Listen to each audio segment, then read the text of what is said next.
3 of the TI Pin MUX tool. I'm going to do this by walking you through adding and customizing a few peripherals from the tool. After you have installed and started the application, you will see this start screen. From here you can select your device, specific device variant, and package.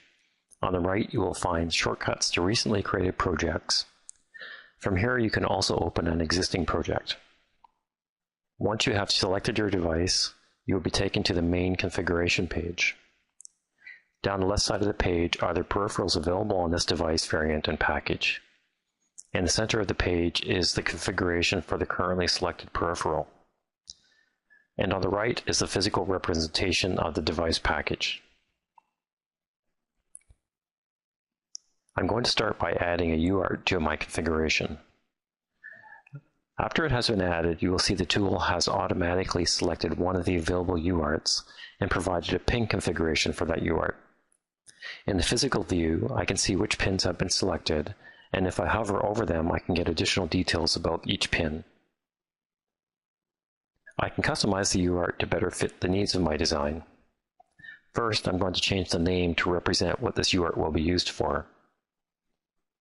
I know that the logger does not require hardware flow control, so I'm also going to change the use case to be that of a 2-pin UART. When I change the use case, the list of pins required for that peripheral are automatically updated to reflect the use case. Use cases are a powerful feature of the Pin MUX tool and let you quickly select the set of pins appropriate for the function you need to implement in your design.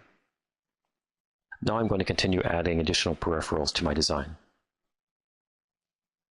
Fast forward a little bit. If your design requires many peripheral signals to be pinned out to device pins, you may eventually run into a case where the tool is unable to find a MUX configuration which allows all the requirements you have entered to be satisfied. Resolving a pin conflict may be a non-trivial task. To resolve a pin conflict, you essentially need to examine the source of the conflict and try to locate a requirement that can be modified to permit the tool's solver to arrive at a solution.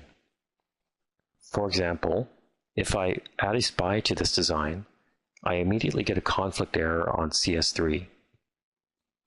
If I hover over the details for the conflict, I notice that a possible placement of this signal is currently on a pin assigned to timer 4.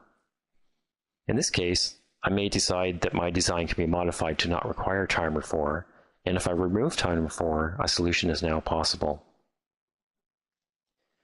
After I've entered all my requirements and resolved all conflicts, I can then generate the summary, C, and header files for my design.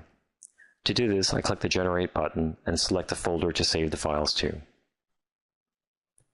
I have touched on some of the main features of